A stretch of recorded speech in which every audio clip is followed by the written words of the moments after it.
So hi everyone, this is Sereena Al and I will be chatting with Sasha Johnson today. We are going to be looking at what it's about being in a low space and being vulnerable, and looking at how we can apply how self-love comes in regards to that. I hope you've all had a lovely week, and I hope that those who missed last week's chat, you guys are able to. Oh, here's Sasha. You guys were able to catch up. So, yeah, here we go.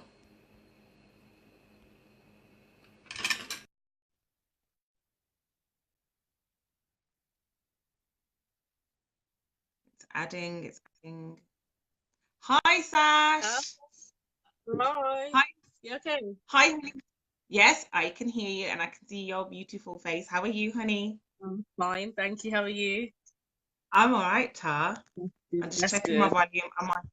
Am I okay? Yeah, you can hear me Yeah, okay. perfect. Perfect. Oh, awesome, awesome, awesome. So, um, welcome to Smartgirlschat. I'm honored to have you on my little Facebook live show. Honestly, uh, part of me. oh, thank you. And last week was really good, and I'm honored to have you here. And talk. We're going to be talking about going from a low space Mhm. and vulnerability to where that takes you. Yeah. Yeah. So I'm trying not to kind of say anything so that I can let you say say what it is or what it's about. So it was awesome watching you and your daughter on the BBC the other day. It was just so cute, like to see her in that space, and it's nice to see the BBC having, women of color talking about their stories, and our experiences. When I've had conversations with journalists and newspaper editors before, and I've explained that, you know, it's not just the Black community are not just about knife and gun crime, and it's not just about our men. We have stories as well that Yeah. are just interesting Yeah. as those stories that you keep trying to Mhm. harness and pull on that actually downgrade our community and don't make us look good. Yeah. So it Yeah. was nice for me having those conversations with those journalists and things like that over the past 2 years. It was nice for me to see that they had invited you on to talk about such a topic. Yeah. Yeah. So, Um, yeah, it was a nice people can see experience. a woman of color in a good light. Yeah, for once, yeah. Yeah. Yeah. Yeah, it was a nice experience. I was glad that I was given that platform. Um, and yeah, like you said, being a black woman, I feel like it was even more, just that little bit more special, um, because people could hear my voice for once instead of just reading what's in the newspaper and, just seeing what's on the internet. They could hear what was Yeah. coming out of my mouth. So yeah, it was a good experience. Okay. So tell us a bit about Sasha and Goddess Lounge, your project and what you do. Okay, so the Goddess Lounge was birthed because I was in a low space and needed to kind of find who I was again. And in order to do that, I had to kind of start digging deep and pulling out some Yeah. stuff that needed to Hi, be Maxine. pulling out stuff that I needed to face. And so through that, that was my journey of self-discovery.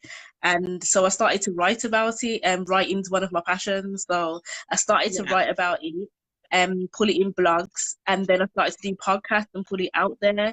And I realized that all of us women, we generally go through the same things. We have the same feelings. It's just that we don't talk with one another.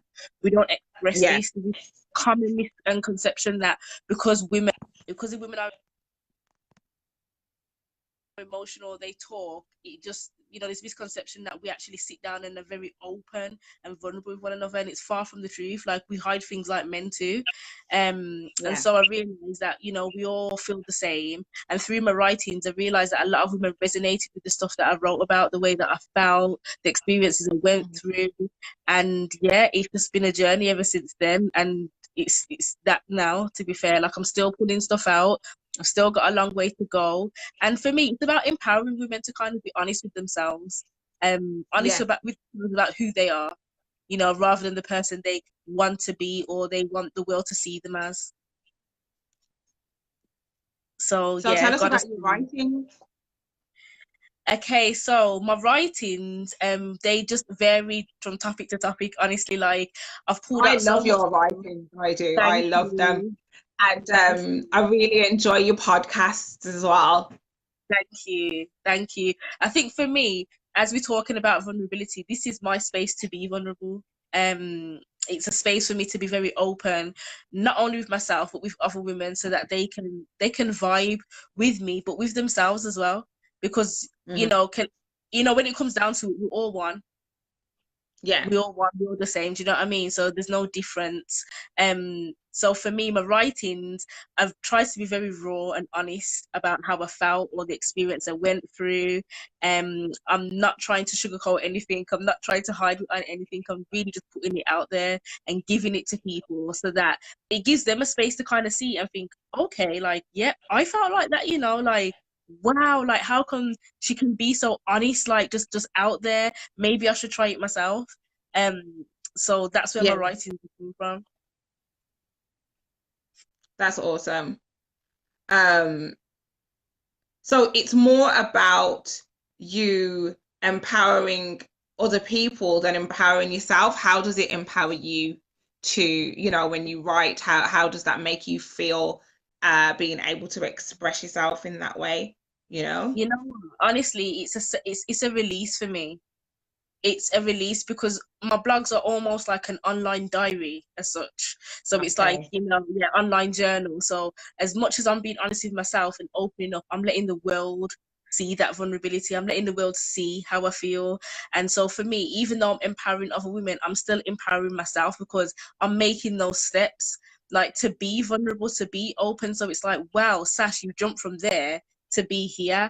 And so for me to watch myself transform through my writing, through me speaking, for me it's amazing. Really? Like, yeah, Yeah. it's amazing. I couldn't I couldn't see myself doing anything better, to be honest.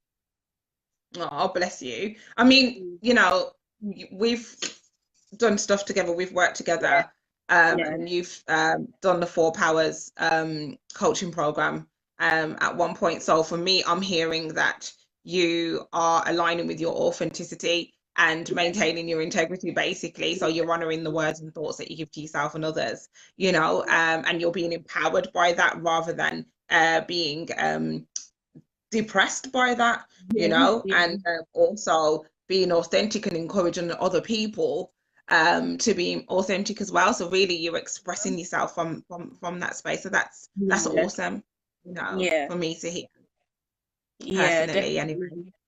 Thank you. Yeah.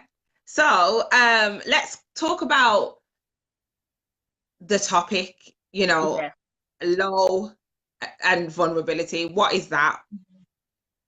Okay, for me, being low and lacking that space of vulnerability is almost like locking yourself. It's like putting yourself in slavery. It's almost putting the chains around your ankles, and putting the chains around your wrists, putting the chains around your neck, and putting a bandage over your mouth. Like, it's you're caging yourself, and that's what it was doing for me. It's suffocating myself. And to feel low for me was to feel lonely, to feel like I was stuck, to feel like I was suppressed, to feel like, I was in a space that I couldn't get out. It was almost like being in quicksand, where I was just sinking and Oh, sinking, and I'm fighting myself out. Do you know what I mean? And that lack of vulnerability was the lack of me being honest to myself, the lack of me being open to myself. Because essentially it's about self, forget everybody else around us. It is about yourself. And so for me, that vulnerability was very important. I feel like I've been running away from that from a very young age. I would say from about 11. So if I go back like from 11, that's when I stopped expressing myself. And through my teenage age, it just carried on. So And what was it that what was that point where you stopped expressing yourself? What was it that made you stop expressing yourself? okay, so like growing up in a household where I was very opinionated, I was always told like just kind of like speak when you're spoken to, and just kind of shut up and stop saying things that just was on the forefront of my mind. And so with that, I started to be quieter and quieter. Not only that, I got reached the age where I was starting secondary school as well. There's this whole new world of people out here who can be vile and horrible. And that within itself just shut me up, because I thought, wow, I'm not like these people. It's not okay for me to say how I feel. It's not okay to have an opinion. And so as the years gone Yeah. on, I just got quiet and quiet and quiet. Um, stopped expressing myself, didn't tell people how I felt. I kind of was like a people pleaser, just agreed with things. But whilst I was doing that, it turned into anger, it turned into Okay. bitterness, turned into resentment. And I can only say I was angry with myself, resentful of myself, bitter towards myself. And so I had that lack of vulnerability in my friendships, at home, at work, because I started working as a teenager, and in my relationship as well. There was a big lack of vulnerability. You could almost say that that wasn't Sasha in that relationship. Okay. Yeah, Okay. So you're saying lack of vulnerability. Um, yeah. explain that terminology to us a little bit more, because we don't usually use it in the context that you're using it, like lack of vulnerability. Like how can it be anything opposite, you know? Because the reason why I say lack of, because I wasn't being vulnerable at all. I wasn't being Okay. open like at all. And so there was a lack of it. So it was like, to be vulnerable is to be yourself. And so for Yeah. me, if there's a lack of it, then I wasn't present really. It was like I'm just being somebody else. So Yeah. that's my analogy of lack of vulnerability. So for So me, there's it's a quite. negative stigma. There's a negative kind of Yeah, stigma around yeah, the word vulnerability, because actually it's a positive thing to be vulnerable, because in actual fact it's not that you're vulnerable, it's that you are being authentic, and being authentic doesn't actually make you available for some sort of disrespect or yeah. abuse. Or- Yeah, it's interesting you said that, because it's true. There is a negative stigma against vulnerability, because to be vulnerable, there's this association that you're weak. You know what I mean? Like you're weak. You are not in control of your feelings. You are yeah. just you're too open for people. Um. So with all those stigmas attached to it, there's a fear that comes there, because it's like, okay, then I don't want to be weak. I don't want people to see that side of me. I can't let people see me broken. I can't let people see me be open. I can't let people see me be honest, because what are they going to be thinking? So there's a lot of fear Hmm. that gets attached to that word vulnerability as well. And I think I Hmm. carried that for many years. Hmm. Hmm. Hmm. Yeah. And when do you think that it changed for you? How did it change for you? It's crazy, because if you remember, I was pregnant Yeah. 2015. Yeah. And once I gave birth to my child in 2015, I started to feel a change. I started to make a change, because ultimately I was just like, I'm sitting here waiting. I'm waiting for a change to happen when I have to actually physically make it for myself. Step And into that, so yeah. um, in that process, that's when I started to write. That's when I started Okay. to write, and that's when I started to be honest to myself about how I feel, the thoughts that I was having, my past experience, like just kind of facing them. Um, and so that's when it started to change for me. And so ever since then, I've always been trying to work hard at just being vulnerable till it feels comfortable. Yeah. Yeah, And it's interesting that you said about looking at the past circumstances and happenings that have happened in your life that are yeah, basically not allowing you to be in the present, really. That's Yeah. interesting because that's a lot of people's issue, especially a lot of people that I coach. A lot of their issue is that their issues are they pertain to not wanting to look at how past circumstances are now affecting their present, hence why they can't kind of go ahead and step forward, being self-motivated towards Yeah. their future. One of the things that we spoke about on the phone was how witnessing domestic abuse Mm-hmm. can affect you. Um, Tell us more about that. I mean, a friend of mine was wanted me actually to feature that in my documentary. Um, Okay. it didn't fit. However, I thought it was a very interesting topic. So when myself and you started speaking about it, I thought, oh, actually, we could touch Yeah. on that during the chat because I myself share a story in regards to that experiencing that as a child as well. For me, the domestic violence that I witnessed growing up was very, it's very horrific, I would say. And so Mhm. it almost got to a space when I was older, I was having flashbacks and I'm questioning myself whether it actually happened. I know it happened, but then it's like I'm questioning myself, like, did that actually really happen? And then for Mhm. me, it's like I think it's developed a lot of anger in me. Okay. So then anger from my mom for accepting it. Mhm. Yeah. And but then angry in me because it's like, is that the way you're supposed to behave? Are you supposed to just be angry with people just to get your point across? Do you know what I mean? Yeah. Like, are you supposed to be angry just to show people an emotion? Are you supposed to be Yeah. angry just because you had a bad day? And so I've carried that on in my life, and up until now, because I didn't question it, I was an angry, kind of an angry person, not Is that understanding a new why. black woman? Yeah, that label that comes up with it. Yeah. Yeah, yeah, and not realizing why, but now realizing that a lot of that, witness of domestic violence had a lot to do with it, because it's like, do I feel like it's acceptable? No, I don't. Would I then Yeah. go and put myself in that situation? No, I wouldn't. Do you know what I mean? But the internal effects of it is just like, okay, like the anger just builds up in me, man. Like, I don't know why. It triggers a lot of anger in And me. do you think it's the frustration of not remembering properly as well?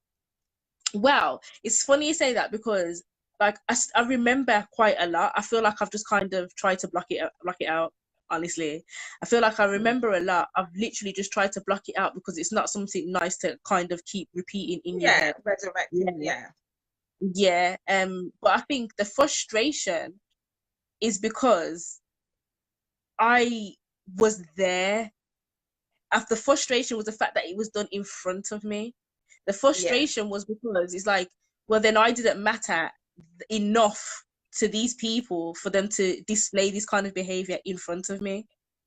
Yeah. Yeah, so Yeah. I think that So that's where the then, frustration comes from. so you felt, yeah, because you kind of feel disrespected. Yeah, yeah, of Yeah. course. Yeah, I just wanted to talk about when you was just talking about, you know, losing the memory of though that time. And that's to do with the fight, flight. Is it fight, fright, or freeze? So there's three Okay. things you do when you're scared.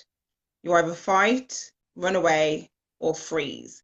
And a lot of the time we forget that when people are suffering Mm-hmm. any form of or they're just scared, yeah. So that can transpire in the sense of domestic abuse, sexual assault, Mm-hmm. uh, just scared, a dog, someone just going to attack you, whatever it is. If you're scared, we forget that people freeze. And what happens when you freeze is there's a part of your brain, there's the amygdala and the hippocampus. Now, the amygdala lets off a notification to let your body know that you Yeah. are in danger.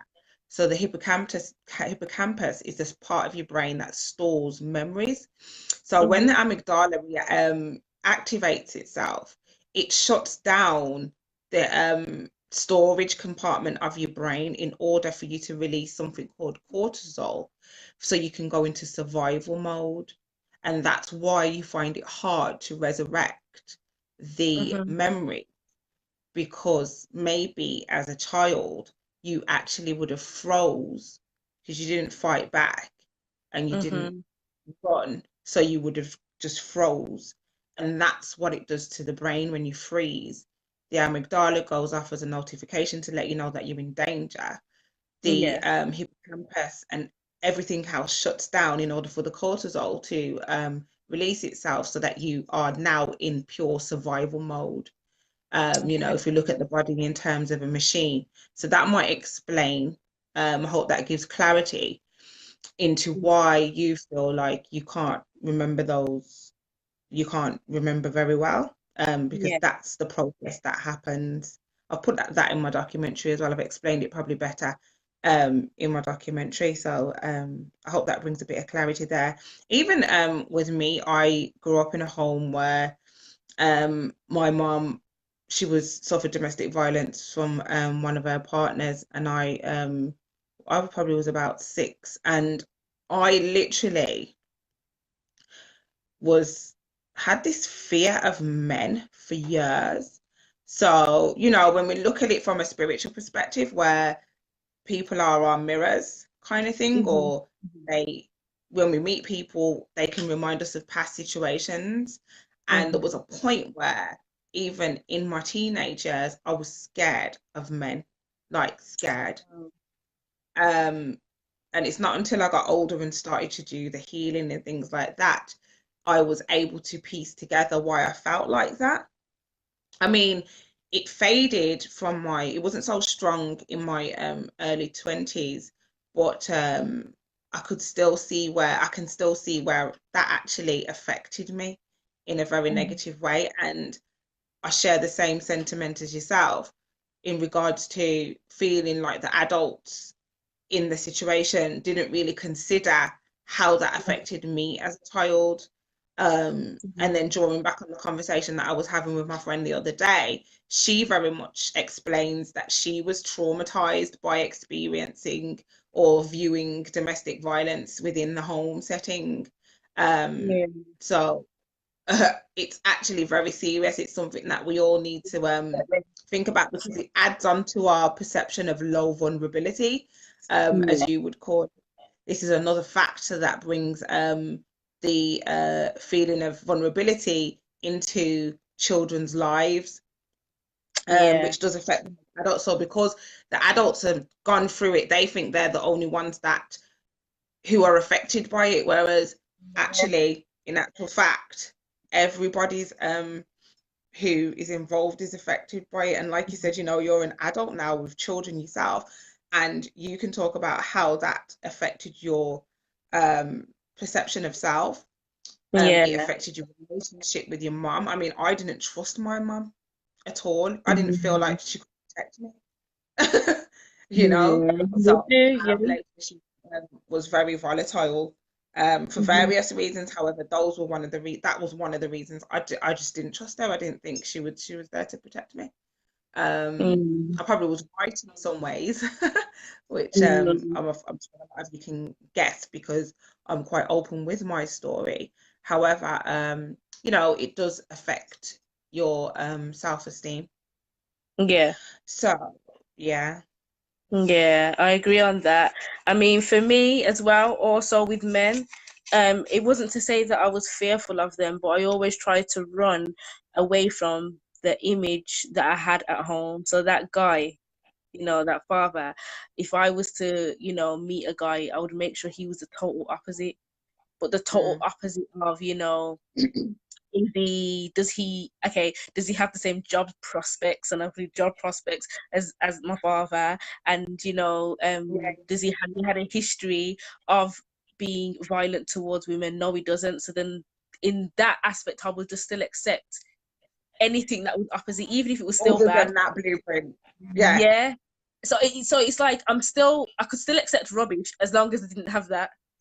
Do you get me? As long as I don't Yeah. didn't have those Yeah. attributes. And Yeah, I get you. yeah, yeah. So for me, that's what it was. And also as well, it had there was a level of fear, I suppose, in terms of what kind of guys. I mean, for me, it was like that typical kind of, I don't know, road man The kind of road guy. man. Yeah, Yeah, yeah, like yeah. I wouldn't go near that because that was like, oh no, that's what they're about. You know what I mean? And I can so the fear was there definitely. I think subconsciously it was there. Yeah, yeah. Yeah, And it's that's like me. I would be absolutely. I just thought that all men have the potential to knock me out yeah, because what I saw was just like, wow, my mom was just hmm, like totally helpless, and I couldn't help her. So to me, it's like I was in when I was in a relationship with one particular guy, it was like I was continuously looking like, okay, I just conscious, just anxious, like, is it gonna knock me out? And I can't defend myself, and nobody can. So I'd just yeah, be like, bye. yeah, Whereas yeah, really, there was no need to feel like that, but it all stemmed back to my experience with men, yeah, with my with experiencing my mom's partner. Sorry. yeah. Mm.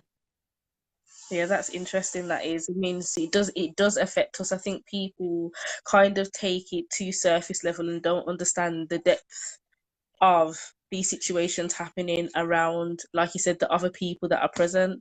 Yeah, Because then within that, there's we will grow up then to have to lack vulnerability, to lack being open, because there is going to be that fear, because it's like, well, I've watched you stay in a situation, so then why am I now going to trust you? Do you know what I mean? With anything, why am I now going to be open with you? If you couldn't help yourself, how can you help me? Kind of thing. So yeah, yeah, it just filters on. yeah, yeah. Yeah, So you talk a lot about self-love as well. So how yeah. does that marry? How does that marry? I think for me, by being vulnerable is me giving myself that love that I need. Because like I said, I'm being honest with myself. And I think to be honest with yourself and raw with yourself is the most important thing. It's probably one of the best types of love that you can give yourself, because, a lot of times we sit around waiting for people, to keep it real, as we say, with us. And we can't even keep it real with ourselves. You know what I mean? And so for me, it's like, okay, then that self love starts there. Sash, be honest with who you are. Sash, be honest with how you feel. Yeah. You keep it real with you. You know what I mean? Like, we all follow these sayings, practice what you preach, in it. And so that self love element links entirely with vulnerability, because I've got to give it to me. I have to. And there's a level of freedom So in that. yes, most definitely. So Yeah. self-love, if we could like how could you explain it? Could you give me an example, like a scenario of self-love? So we've talked about being vulnerable is loving oneself. What else would you say is loving oneself? For me, self love is, I say this to other women, the same way you would invest time, energy, and space in man, do it for yourself. And it's the best Mm. way for me to say it to women, because it's the only way that people are getting it, and it's the only way for me to get it. I tell you why. Because for years everyone's like, you know what, it's all about self-love, and I'll be like, yeah, jump on this bandwagon, self-love, love yourself first, not realizing I didn't even understand what it meant. Like, we go around with these things and not understand the depth of what it meant. And it got to a point where it was like, okay, this is more than affirmations. This is a belief system. Like, you've got to fill yourself up with all the good things, the stuff that make you light up. So instead of me waiting on some man to tell me that I'm beautiful, instead of me waiting on my friend to tell me, Sasha, you know what, you're smart, let me tell myself, why can't I do these things for myself? Why have I got to look externally for all these things, and it's all here? Like, sometimes I think we forget that we have the power lies within us. I think once we grasp that concept, things will become so much easier, because we're less reliant on the outside world. So yeah, like I said, vulnerability is part of self-love. Filling yourself up with, positive words is an element of self-love, and just giving yourself that time, space, and energy that you would invest in somebody else that you love. Because, you know what I realize, everyone's perception of love is different, so you can't be very Yeah. generic about it. Yeah, because it's like Yeah, understanding what your personal love language is, isn't it? yeah, that's what it is, and then give it to yourself. And I've got this like this thought process that self-love might even be a bit of a myth, and that it's more about self-respect Yeah. and self and affirming self. How can I explain it? So, for example, Mm. can I really, is it about the way I treat myself or about the way I respect myself?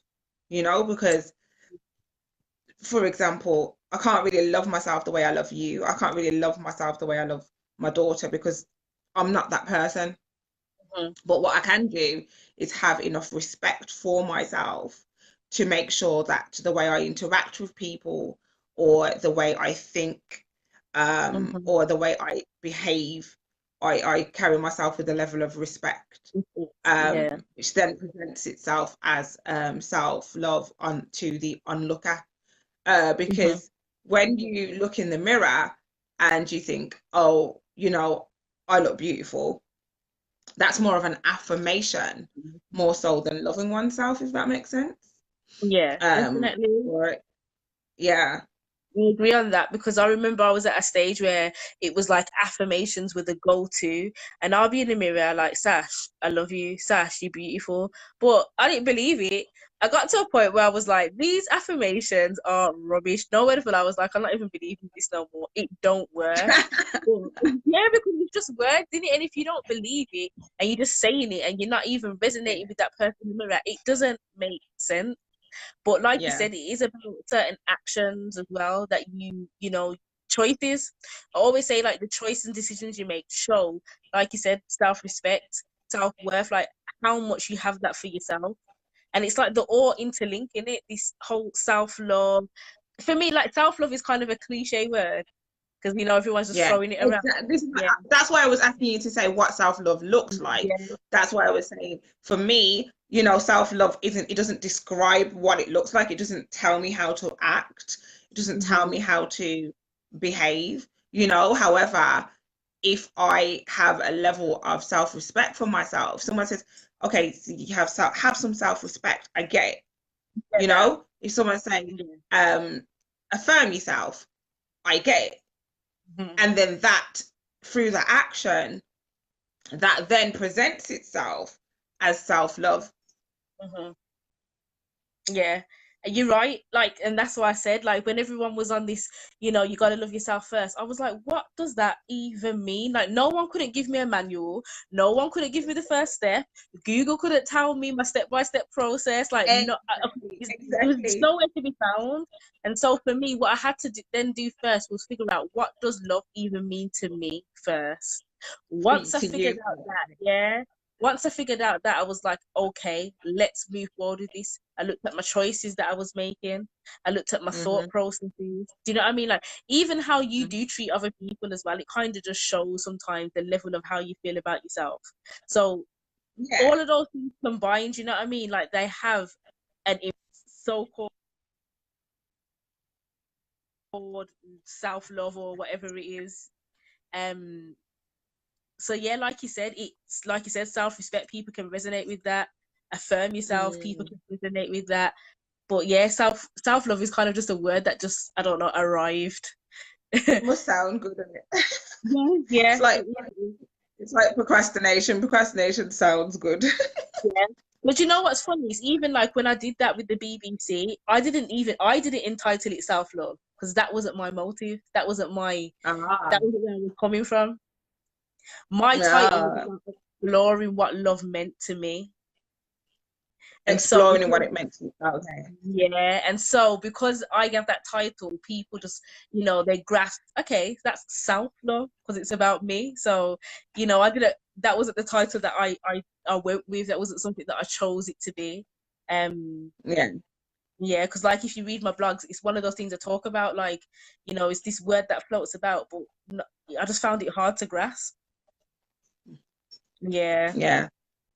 Yeah. So, for me, that and a lot of my clients do talk a lot, want me to teach them about self-love, and I guess that's how I dissect Hmm. it, and also, understanding that when we're interacting with other people, it's like you know, being okay with allowing them to be vulnerable as well, where they're disrespecting themselves by probably even getting angry at you and reminding them, you know, have self-respect for yourself, have some respect for yourself by taking the time to control how you're acting right now. Yeah, You you're know, right. to You're make them right. feel it's okay to be vulnerable. And I will, within that space, I will also remind you to be respectful of yourself. It's not about necessarily even you trying to have a go at me, or Hmm. being projecting your negativity on me. It's more about that doesn't look like self-love to me as an Yeah, onlooker. yeah. Which is important because I think a lot of people put up this wall, and so in turn, that wall creates that, frustration, that anger. So when people want to just, bite at you and stuff like that, that's them trying to fight that wall that's in front of them. It's like they're punching Mm. this wall, it's not moving down, and so to us we're just receiving the end of, I'm gonna cuss you, I'm gonna bite at you, I'm gonna say all these horrible words. And it's like you said, have some self-respect for yourself. Like, check you, sit down with Yeah, you for a minute, yeah, work on knocking down that wall first. Do you know what I yeah. mean? You Because know, I've had to do that for myself. go in that vulnerable space for self. Yeah, yeah. And I've had to do it with myself. It's a hard space to kind of put yourself in because it's very unfamiliar to most of us. Yeah, yeah, And so we have to start being comfortable with being uncomfortable. yeah, And do you know what I mean? And it's that whole yeah, perception of being uncomfortable. What's comfortable and what's uncomfortable? Do you know what I mean? It's like, okay, this is acceptable, but this is not. And so because we yeah, always go with what's deemed as acceptable, the unacceptable always seems scary. It's like a place we don't want to ever go. yeah. Yeah, Oh, so anyone who's watching, can you press the like button, the love button, the laughing button, whatever it is, to bring the algorithms up so that people know that we are here, and it lets them know that to tune in.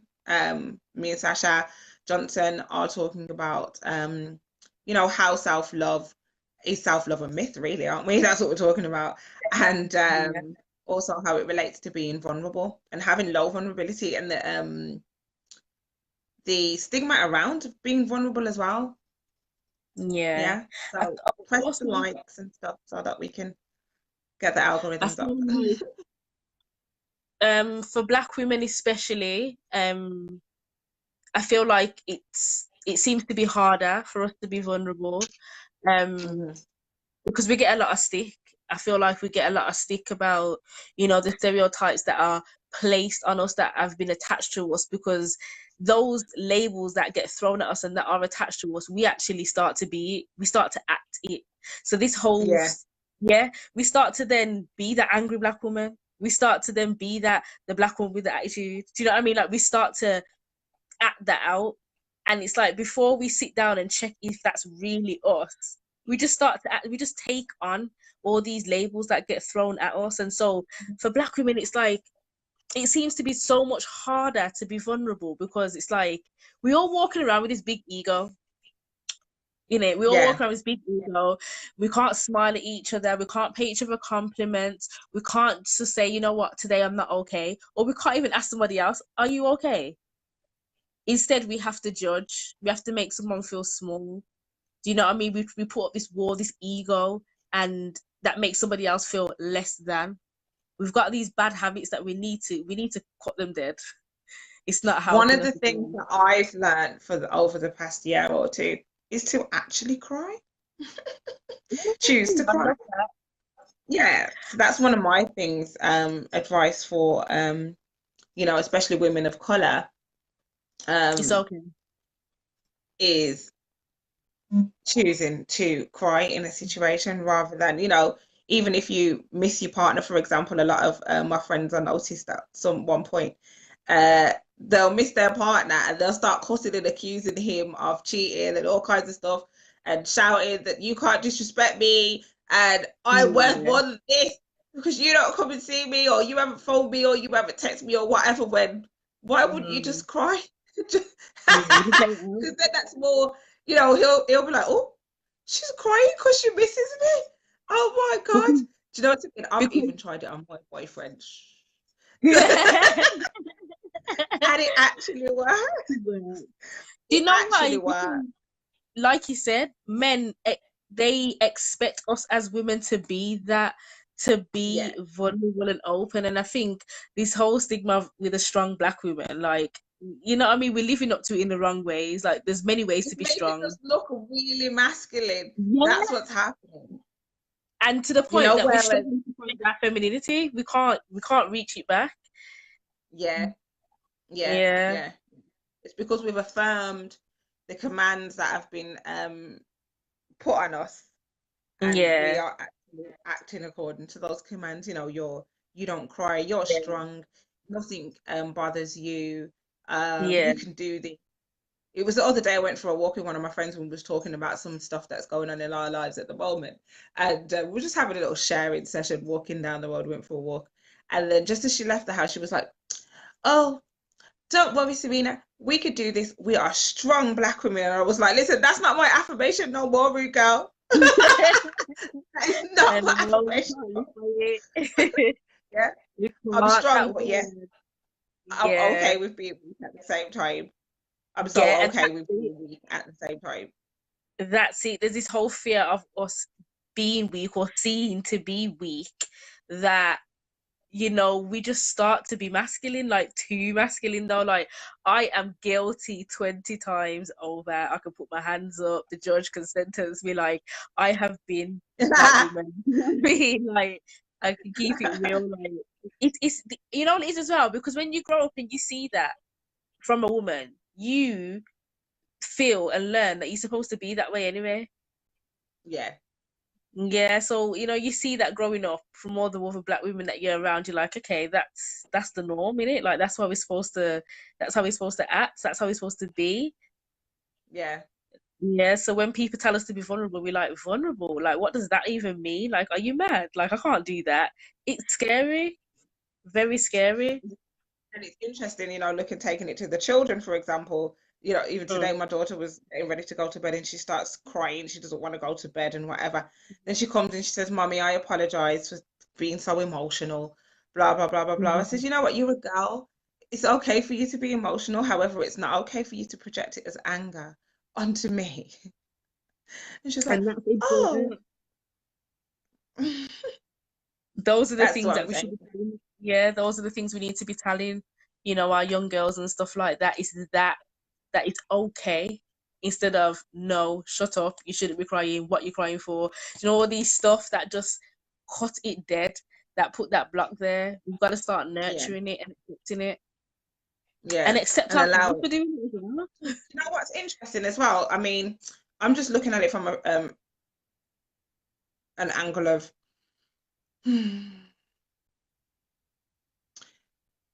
how we can support each other to be vulnerable and that it's okay.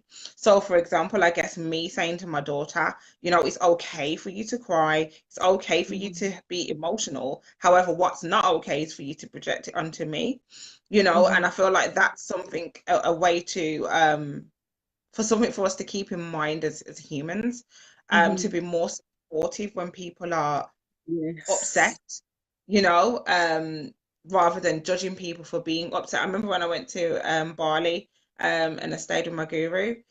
Uh, what I found most intriguing about being in that environment was there would be times where I would be chatting a load of rubbish, like proper, Mhm. like emotional, Mhm. irrational, just feeling like people are attacking me, or in some way, shape, or form. I've just gone into victim mode. And what I found intriguing was the fact that it was like we all knew that, allow that, don't feed into that person.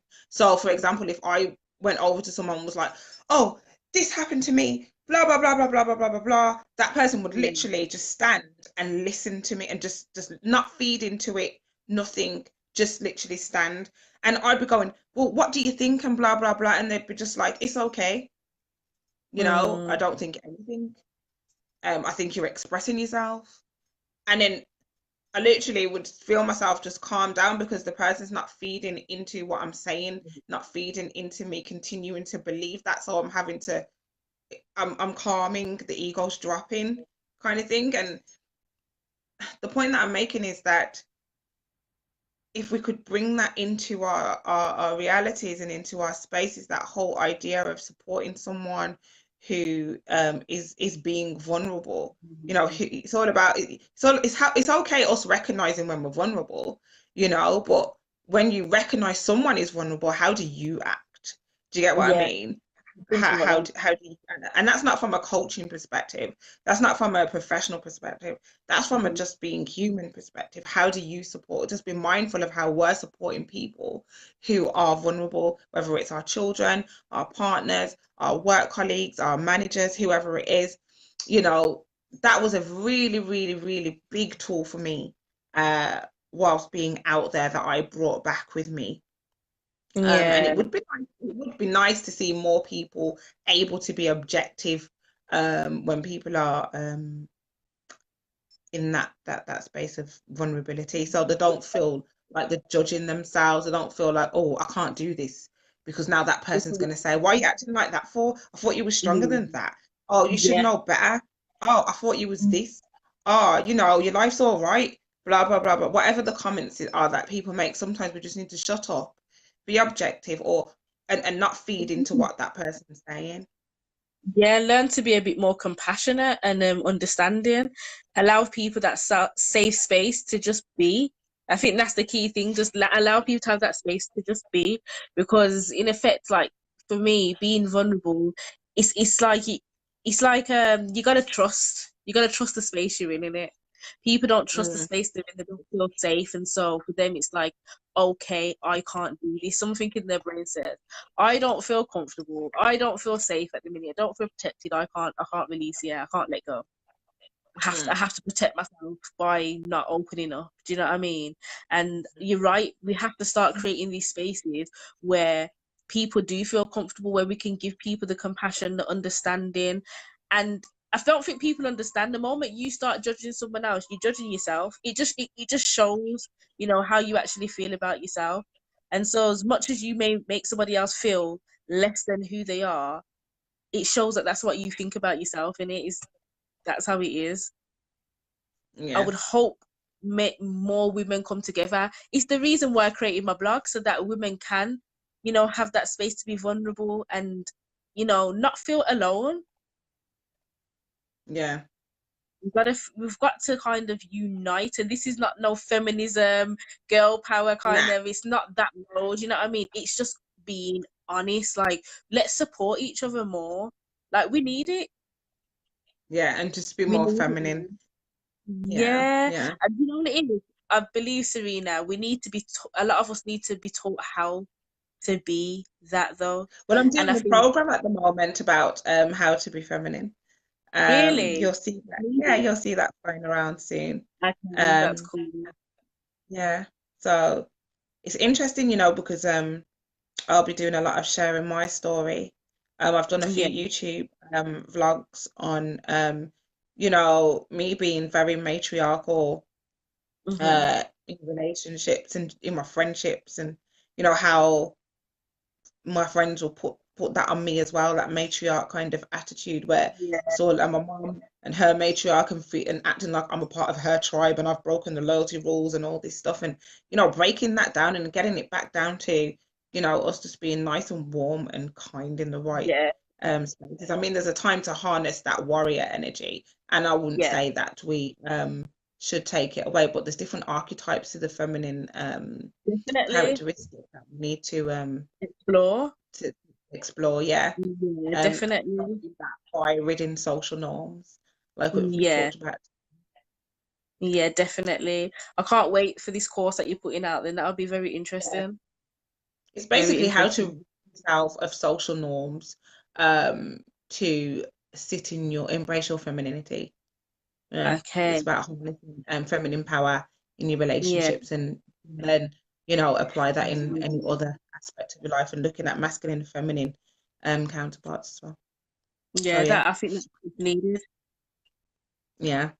So it's been awesome chatting with you. I You would too. like you to. So always as well, I feel like I need to give I you a know. hug.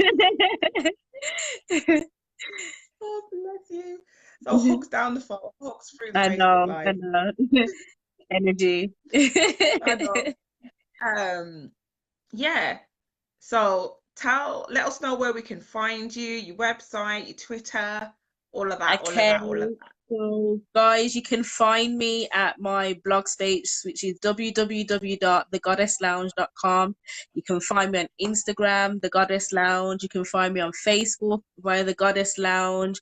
And you can also find me on Twitter, which is lounge_goddess. So you can reach me there. You can look at my blogs. You can listen to my podcast. They're also on Spotify. They're on iTunes, they're on Google Podcasts. My podcast are actually called Raw and Real. And so if you type that in, you'll find me on all the podcast platforms. And so yeah, catch me in all those spaces. Oh, awesome. So yeah, people throw up some likes for Sasha. She's my beautiful, beautiful sister friend. And Mm-hmm. kiss the children for me. And I I hope to see will you soon, Ash. Really very hope to soon. see you soon. Soon. Yes. Very soon. Thank you for Thank you joining for us having me today. on. Sorry? Thank you for having me on. Oh, yes, thank you. And oh, yeah, and we'll chat soon. Chat soon. See you So later. see you later, honey. Bye. Bye. So, oh, that was so cute. I love my sash, I do. Thank you for watching, ladies and gentlemen, if there's any gentlemen watching. Aisha Mohammed. Um, and Aisha has done a podcast recently on I think it's the R. Kelly topic and black women and this whole how we come across aggressive, etc. She's articulated it very well on the podcast. So I'm looking forward to speaking with her next week. So yeah, thank you all for watching. And if you have any questions or you need any advice or this has brought up anything for you, we are actually a project that supports people who are sufferers or victims of or survivors of any traumas. So, in regards to domestic abuse, sexual assault, etc., etc. And if you need any more support or help, and if we then feel free to get in touch. And if we can't help you, then I'm sure I know somebody who we can put you in the right direction. So yeah, have a lovely rest of the evening and thank you for watching. Nichanandam.